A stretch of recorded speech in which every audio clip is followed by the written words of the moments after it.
숙소가 깨끗했고 안락했으면 프라이빗했는데 잠을 분 단위로 자다 깨다 반복했다. 1박 2일로 온 몽생미셀 일정이 동선을 꼬이게 했다. 유명세에 비해 대중교통이 빈번하질 않다. 많은 사람들이 자전거, 자가용, 캠핑카 등을 가지고 오기 때문에 몽생미셀섬 근접 기차역은 항시 오픈이 아니라 기차가 다닐 시점에만 문을 열었다. 서둘러 가도 파리 도착이 5시 전후여서 파리지행이 아닌 나 같은 여행객은 차비가 80유로나 싼 기차를 택하게 되는데, 그러면 숙박이나 다른 모든 걸 그 시간에 맞추게 되고, 그러면 몸으로 때우는 방법밖에 없다. 야간 기차나 버스로 밤을 새워 이동하는 방법인데, 터키에서 한번 에딘버러 갈 때 한번 한 경험으로 다시 하기 싫었지만 오늘도 한 번 더 해야 될 듯했다. 어제 차근차근 모든 길을 다 걸어다니며 몽생미셀을 훑어서 오늘은 잠을 자두고 밤샘 이동에 대비하려고 마음을 먹었으나, 마음이 마음대로 되면 마음이 아니라고 하는 형님 말처럼 난 오늘도 다시 몽생미셀로 갔다. 초입부터 걸어서 섬으로 들어갔는데 어제와 달리 만조여서 바닷물이 많이 보였다. 지금은 예전과 달리 밀물 썰물 때 필요 없이 접근이 가능하지만 보여지는 풍경은 달랐다. 아무래도 바다는 물이 차야 바다로 보인다. 관람표 없이 성당을 제외한 모든 곳을 다시 돌며 시간을 보냈다. 고작 하루를 더 보는데 여기서 사는 사람들은 얼마나 답답할까? 란 생각이 들었다. 요즘은 관광 명소를 갈 때마다 그곳에서 일상을 살아가는 사람들을 보면 왠지 짠하다. 아니, 모든 사람들의 사는 모습이 짠하다. 사실은 모든 사람이 날 짠하게 본다. 9시에 들어가 숨은 곳까지 찾아다니며 둘러본 후 1시에 나왔다. 밥 때는 여지없이 찾아왔고 없는 식욕에도 배가 터질 만큼 많은 양이 나왔는 걸 꾸역꾸역 다 먹었다. 일단 배에 넣을 수 있을 때 넣어놓으면 배고프지 않을 수 있다. 전 근대적 여행 방식을 떨치긴커녕 점점 더 심해지고 있다. 아울러 좋음보다 힘듦이 커지고 있다. 출구 전략을 펴서 최소한으로 움직이고 최대한 편하게 마무리를 해야 하는데, 오늘 밤샘 이동 작전이 무사히 넘어가길 바랄 뿐이다. 많이 먹었더니 아랫배가 살살 아팠다. 화장실을 찾아보니 0.3유로 이용료가 적혀 있었다. 현금을 어쩌다 쓰면 거슬러 나오는 잔돈을 볼 때 이걸 어떻게 다 소진하지 사소하게 걱정했는데, 화장실 이용료로 일부를 썼지만 30유로 지폐를 다 쓴 것만큼 유용했다. 오기 전부터 걱정하면서도 걱정이 되는 여정이지만 몽생미셀은 충분히 그만한 가치가 있는 곳이다. 인터넷에 몽생미셀 하루 일정에 대해 잘 올려놓고 싶다. 일단 오전 7시 30분 열차가 몽파르나스역에서 직통으로 11시 40분경 폰토르송역에 도착하면 우리나라 가니역만 한 곳이라 둘러볼 필요 없이 몽생미셀 가는 셔틀버스를 피할 수 없고, 돌아올 땐 몽생미셀 섬에서 5시 30여 분에 출발하는 셔틀버스가 5시 57분에 폰토르송역으로 도착하면 오후 6시 18분 출발 기차가 파리 몽파르나스역 10시 4분 도착한다.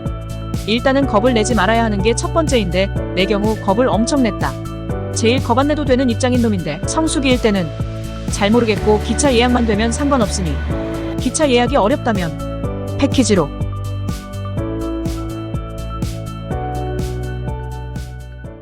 페북은 하루만 지나도 사진들이 어디로 숨는지 게시하고 싶은 사진을 찾기가 어렵다.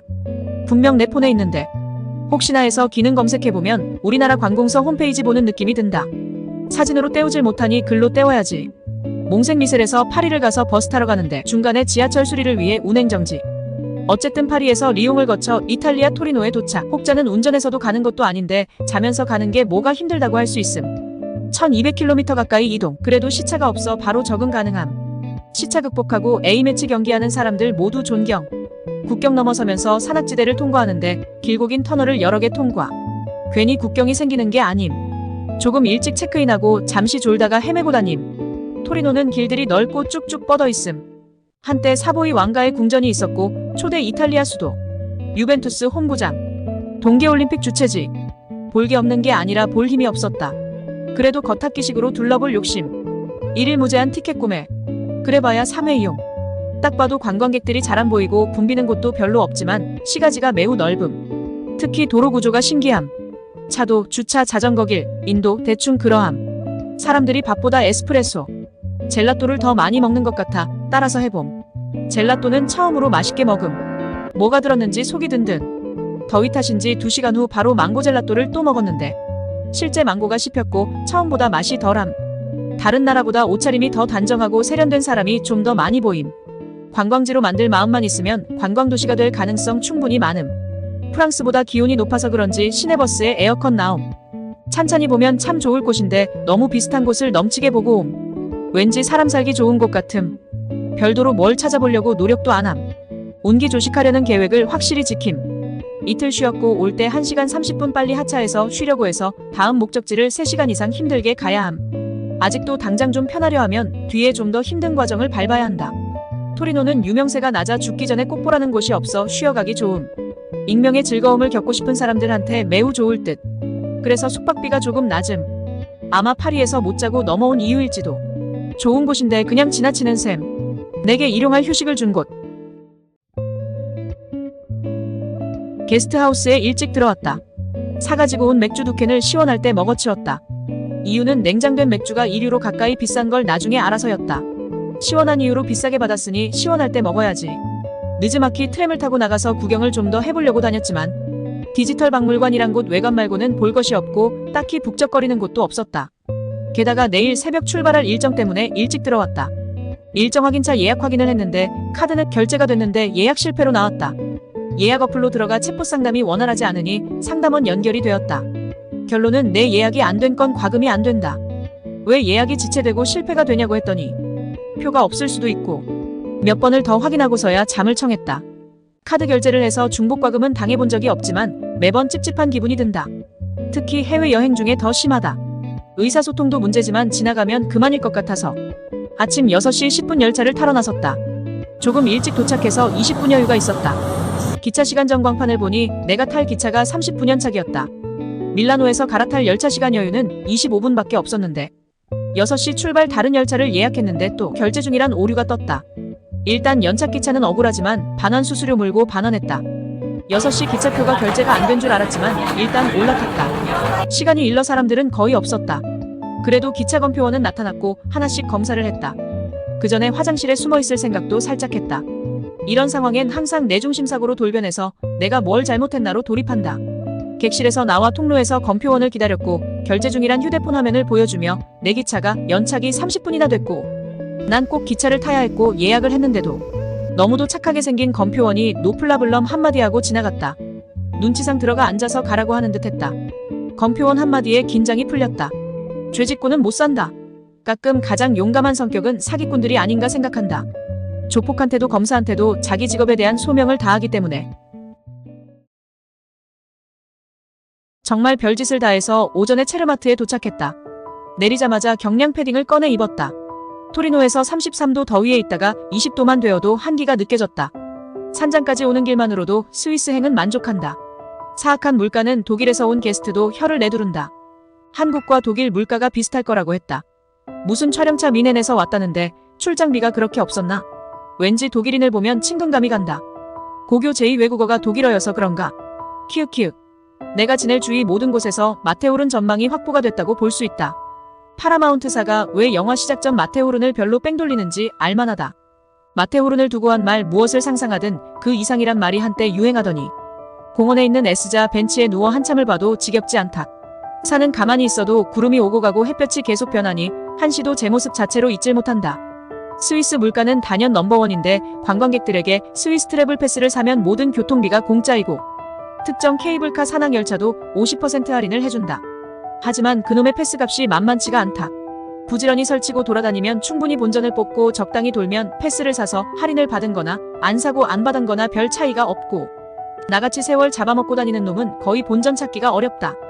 알면서도 넘보다 손해보면 수명이 줄기라도 하는 두 형님한테 인터넷 검색 부탁까지 하며 패스의 종류를 알아봤다. 노력한 시도만 해도 패스값을 할 텐데 알아보기만 한 걸로 끝냈다. 터키에서 뮤지엄 패스 없이 다녀서 혜택을 못 받은 듯해서 그리스에서 패스를 샀더니 괜히 산 결과가 되었고 종일권 교통카드를 사면 그거 본전 뺀다고 돌아다니다가 힘만 빼고 무제한 뷔페 가면 맛도 못 느끼면서 아귀같이 먹고 한계 효용이란 어려운 말을 아는 사람들도 자기가 그러는 건 잘 모른다. 나는 내가 그런다는 걸 알기만 한다. 스위스에서는 체르마트 한 곳에서 많이 쓰면서 마테오른을 눈으로 집어넣어 마음으로 잠궈 가져갈 작정이다. 마테오른 관광도 크게 3가지가 있는데 산악열차로 전망대 가는 것과 곤돌라, 케이블카 섞어서 각기 다른 전망대를 가는 건데 메뉴가 하나인 식당처럼 옵션이 없으면 좋겠다. 지금 계획은 산악열차 전망대를 트레킹으로 갈 작정이다. 왕복 7시간 미만이고 힘들면 중간에 열차를 탈 수도 있다. 테스트 삼아 40분 올라갔다 내려올 때 마주치며 트레킹이 가능하냐고 물어본 사람이 3시간도 안 되어 내려오는 걸 우연히 또 마주쳤다. 힘이 넘치는지 뛰어내려왔고 자긴 이제 힘이 다 됐다고 하고 웃으며 갔다. 해가 안 졌는데 그늘에 서 있으니 한기가 온다. 노을빛 물드는 마테오른을 기다려야 하나? 옷을 껴입고 다시 나와야 하나? 내일로 미뤄야 하나? 선세 판초이를 이럴 때 위해 산 거니 판초 우위를 두르고 나왔다. 여름에는 너무 길어 해질녘 아름다움을 보려는 마음을 지치게 한다. 위도가 높은 유럽은 더욱 그렇다. 판타지에서나 볼만한 장소에서 하루 종일을 보냈더니 피곤해도 밤잠을 제대로 못 잤다. 기숙사식 숙박 장소라 내위 침대에서 나는 작은 소리에도 신경이 거슬렸고 다음 이동 장소를 위해 아무것도 예약을 하지 못해 더욱 그랬다. 이탈리아에서 30분 연착한 기차 때문에 미리 예약하는 게 겁이 났다. 스위스 시계보다 더 정확한 스위스 기차 시간을 의심해서 예약을 하지 않고 그때 구매를 했더니 교통비를 훨씬 많이 지불하게 됐다. 제일 중요한 타이밍에 연착한 기차로 심하게 허둥댔던 게 이틀 전이라 때와 장소에 맞게 행동하지 못했다. 이렇든 저렇든 프랑크푸르트 공항에서 한국 가는 비행기를 타기 위해 이동해야 하는데 며칠 여유가 있어서 중간에 스트라스부르란 곳을 들렸다. 오는 과정은 5번 환승을 해서 8시간이 걸렸다. 그냥 시간을 죽이는 장소로 생각하고 왔는데 생각과 다르게 볼만한 곳이 많았다. 5시 15분에 체크인하기로 한 호스트가 연락이 안 됐다. 거의 30분 넘게 문자로 상황을 묻다 보니 피곤함과 배고픔이 더해져 속이 상했다. 어제의 피로와 함께 에어비앤비 사용 중 처음 있는 일이라 더 힘들었다. 짜증이 얼굴에 덕지덕지 붙었어도 나이스 미추로 말하고 숙소로를 들었는데 조용히 사용해달라고 여러 번 이야기를 했다.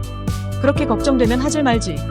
심사가 뒤틀려 좋게 들리지 않았다. 체크인 후 휴식을 취하려고 했는데 불쾌감과 배고픔으로 가방만 놔두고 바로 나와 식사를 했다. 백포도주의 모로코 음식을 먹었는데 이미 떨어질 대로 떨어진 식욕으로 맛을 느끼진 못했지만 연료 주입 개념으로 남김없이 먹긴 했다. 6시 안 돼서 나와 10시가 넘도록 살살 걷다 보니 내일 보려고 했던 웬만한 곳을 다 돌아보게 됐다. 해가 오랫동안 지는 덕택으로 모든 사물들의 사진빨이 끝내줬다. 해질녘의 빛의 조화로 나도 이 도시에 속고 있는 것 아닌가 의심이 갈 정도로 아름다웠다. 사실 특별하게 새롭거나 거대하진 않았지만 요소가 균형이 잘 잡혀있어 그런 것 같았다. 피곤함이 누적돼서 페북도 아니 적는 것만 못하게 대충 뭉뚱거려 적고 있다. 이 집도 며칠 안 남았는데 뒷심이 부족해 그 며칠 견디기가 힘들다. 저녁 대기하는 날처럼 일각이 여삼추 같다. 출발 날짜는 군입대일과 같은데 정말 입국하는 마음도 편하지만은 않다. 내 마음이 이래도 저래도 싫다는 속 썩히는 애인 같다.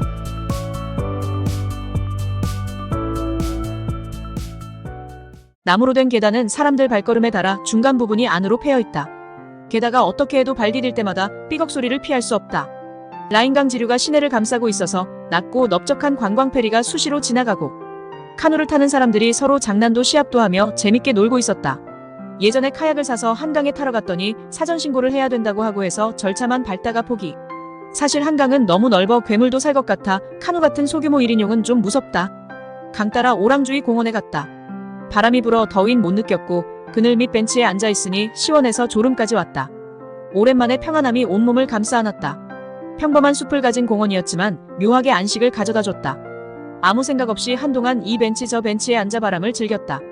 공원엔 커피와 젤라또를 파는 매점이 몇 군데 있었다. 지난밤 마실 나가서 젤라또를 먹을까 말까 주저하느라 어지러워 쓰러질 정도였었다. 오늘은 에스프레소 한 잔부터 먹고 다른 매점에서 바닐라 젤라또를 먹었다. 이탈리아보다 맛도 양도 부족했다.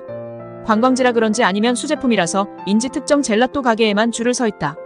아이스크림이 땅에 떨어지지 않은 이상 맛이 나쁠 순 없겠지만 이렇게까지 좋아할 줄은 몰랐다. 아침엔 까르푸에서 맥주랑 바게트 땅콩을 먹었다. 해괴한 조합이지만 다른 것을 먹어도 다르지 않았다. 사시가 넘어 인기 있는 식당에서 타코와 500ml 스프라이트를 먹었다.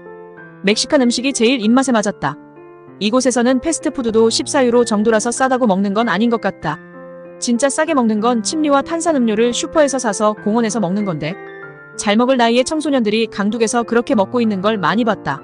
저녁을 건너뛰긴 그렇고 해서 샐러드와 8도짜리 맥주를 사서 냉장고에 넣어두었다.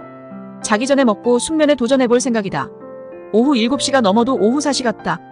한 번 더 나가 휙 돌고 와야겠다. 반바지로 갈아입고 시원하게 돌아다녔다. 지갑을 못 챙겨왔지만 미리 사놓은 맥주 샐러드가 있으니 상관없다.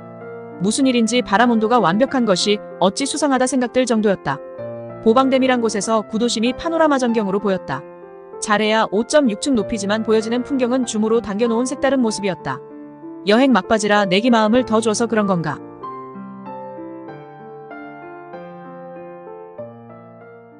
라인강 하나만 건넜는데 국경이 변했다. 샹, 쇼, 품, 랑. 콧바람 잔뜩 들어간 말투도 프, 트, 뭘 뺏는 듯한 소리로 변했다. 뭘 알지도 못하며 독일을 프랑스보다 좋아해서 그런지 뭔가 또렷하고 절제된 듯하며 점잖아 보였다. 오펜부르크란 도시는 스트라스부르와 국경을 둔 소도시인데 산업 기반을 갖춘 도시여서 관광객들이 많지 않았다. 마침 장이 서는 날이어서 동네 사람들이 다 나왔는지 어느 정도 자리를 채웠다. 프랑크푸르트까지 가는 길에 들리는 곳이어서 아침 겸 점심으로 맥도널드에서 해피밀을 먹었다. 빅맥 지수로 따져도 독일이 저렴했다. 단지 강을 건넜을 뿐인데 니마 그 강을 건너지 마오가 아니라 제발 건너시오. 프랑크푸르트 중앙역에 도착하니 느낌이 서울역 같다는 느낌이 들었다. 이곳은 관광객들이 주가 아닌 실제 주민들 아니면 업무차 들린 사람들, 그리고 서울역 주변같이 적당수의 노숙자들. 그동안 어느 도시보다 편안함이 바로 들었다. 3시부터 체크인이라 숙소를 가기 전 스타벅스에서 아메리카노 한 잔을 시켰다. 다른 곳은 아메리카노 한 잔 시킬 때도 엄청 번거롭게 주문해야 했는데 이곳은 메뉴 자체가 있어 간단했다. 아마도 이전에 한국인들이 길을 들여놨는 것 같았다. 옆 테이블의 모자가 한국말로 시원스럽게 대화를 했다. 기죽지 않은 모습이 보기 좋았다. 숙소까지 잘 찾아가서 체크인을 하려고 하는데 프론트 데스크가 없고 맥도날드는 셀프 주문하는 것 같은 키오스크만 있었다. 전화번호로 인증번호를 받아야 하는데 내가 예약할 때 어떤 전화번호를 적은지 몰라 한참 헤매다가 호텔에서 보낸 안내 메일을 확인했는데 독일어로 무슨 내용인지도 몰랐지만 내 전화번호를 잘못 기입한 걸 알았다. 지나가다 내 모습을 본 독일 남자가 도움을 줘도 해결이 안 되었다. 비상 연락 전화를 해도 짧은 독일어와 같이 삐소리로 끝났다. 한참을 쩔쩔매고 있을 때 좀 전에 도움을 준 남자가 다시 나타나서 나를 데리고 근처 다른 호텔로 가서 내 사정을 설명해 주었고 아마도 서로 연계된 호텔이었는지 내 예약 전화번호를 수정해줘서 일단락됐다. 도대체 알 수 없는 시스템인데 나의 독일 천사는 같은 경험이 있었는지 쉽게 잘 해결해 주었다. 마침 비상전화선도 빠져 있었다. 인건비 때문에 모든 것들이 셀프로 진행되는 탓에 새로운 것을 첫 번째로 겪을 땐 시행착오가 빈번하고 그 결과의 고통도 상당하다. 여행 중 딱 한 번 호텔 사용인데 이런 일이 생기니 왕짜증이 났지만 독일 천사의 도움이 내 마음을 이렇게 감동하게 하니 앞에 짜증도 대수롭지 않게 됐다. 인성 좋은 어른들 말씀이 세상에 나쁜 놈, 천지 같아도 좋은 사람이 더 많다 정말이구나 라고 느끼게 해줬다. 잘 새겨듣고 따라야겠다. 셀프 체크인을 순조롭게 진행이 되긴 했지만 숙박계 비슷한 걸 쓰는데 웬만한 회원가입보다 더 길어서 참을리니 30자가 넘게 필요했다. 자국인들도 겨우 셀프 체크인을 해서 통과되는 걸 보니 이 호텔 시스템에 문제가 많다고 느꼈다. 막상 호텔은 크기, 청결, 전망이 생각보다 좋았다. 날씨가 시원했기에 망정이지 후텁지근했으면 참기 힘들었을 시간을 보냈더니 피로가 몰려왔다. 잠시 누워 쉬었는데 지금까지 이용했던 에어비앤비와는 상대가 안 될 정도로 몸도 마음도 편안했다. 술은 술집에서 고기는 고깃집에서 잠은 호텔에서 은근히 호스트 눈치 보며 아부하는 듯한 후기 댓글로 스트레스 받았었고 앞으로 한동안 스릴 없는 에어비앤비 앱을 확 지워버렸다. 잠시 후 가까운 구도심광장에 있는 이탈리아 식당에서 시실리아 파스타와 맥주를 마셨다. 조금 짰어도 맥주로 입을 헹궈가며 비교적 맛있게 먹었다. 옆에서 미국에서 온 중년 여성 3명이 샤도네 한 병과 소시지, 치즈, 햄을 한 접시 주문해서 먹었는데 그렇게 먹으면 한국보다 비싸다고 볼 수 없겠다는 생각도 들었다. 내 음식값은 18.5유로였는데 수중에 딱 20유로 남은 걸 아는지 현금 계산만 된다고 했다. 옆에서 카드 계산한 걸 다 봤는데 아마 팁을 원했을지도 모르지만 아무 소리 않고 기다렸더니 50센트 3개로 잔돈을 거슬러줬다. 프랑크푸르트는 25년 전 배낭여행 출발지였다. 최저가 항공을 타느라 2번을 경유해서 24시간 만에 도착했어도 마냥 좋았던 그 시절이 생각났다. 부모님 환갑표도 관광간 사이에 주제넘게 좋은 직장을 IMF 한 달 전에 때려치우고 택한 결정이었다. 지금 생각해도 아찔하다. 걷다 보니 프랑크푸르트 대성당이 나타났다. 다른 유명 성당과 비교하면 크다고 볼 수 없지만 2차 대전 중 그나마 형태를 남긴 유일한 건물이라고 한다. 내가 처음 피에스타상을 본 성당인데 다시 본 소감은 감개무량했다. 성당 내에서는 성가가 들려왔다. 그 순간 어느 중년 여성이 들어오며 두 손으로 입을 막으며 눈물을 흘렸다.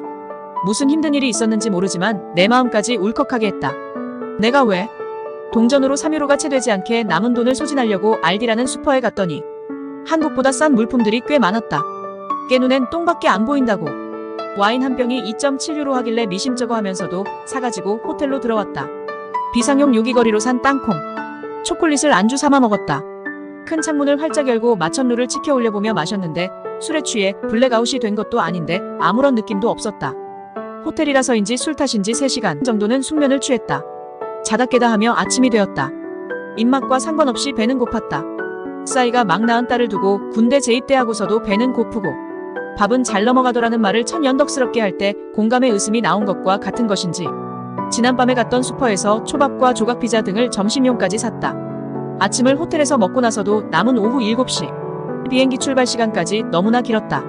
아쉬울 것도 없지만 그래도 란 생각으로 스타벅스에서 아이스 아메리카노 한 잔 먹고 프랑크푸르트를 가로지르는 마인강을 따라 걸었다. 부담스럽게 넓지 않은 강폭이라도 관광용이든 뭐든 배들이 지나다녔다. 우리도 어떻게 좀 안 될까? 란 생각이 연신 들었다. 전문가들이 어련히 알아서 하겠지만 시간은 흘러 탑승 수속을 밟는데 저가항공 에어프레미아는 역시 저가를 확인해주듯이 탑승 수속이 길고도 길었다. 줄을 서서 45분을 기다려도 차례가 오지 않는다. 저가를 감안해야 하고 수속 끝내고 기다리는 게 더 지겹다는 걸 알면서도 불쾌하다. 귀국을 앞두니 가식적인 표정으로 매너있게 하던 행동들이 벌써 사라진다. 키읔. 아들뻘 되는 젊은이들도 배낭여행을 다닐 나이가 지났는데 어쩌다 보니 배낭 들고 보낸 70일간의 여정을 끝을 내고 있다. 많이 좋았고 조금은 나빴던 쉽지 않은 여행을 이젠 마무리한다. 끝이 좋아야 다 좋다는 독일 속담처럼 잘 끝냈다. 1. 가장 많이 본 건 구글 지도. 2. 가장 큰 스트레스는 숙소. 3. 가장 기다려지는 건 한국 음식. 시각, 청각, 후각, 촉각, 미각. 그 중에 제일은 미각이라. 4. 지금 마음으론 다시 혼자 배낭 메고 다닐 생각은 없음. 그동안 놀러 다니는 놈을 응원해준 모든 사람에게 감사드립니다.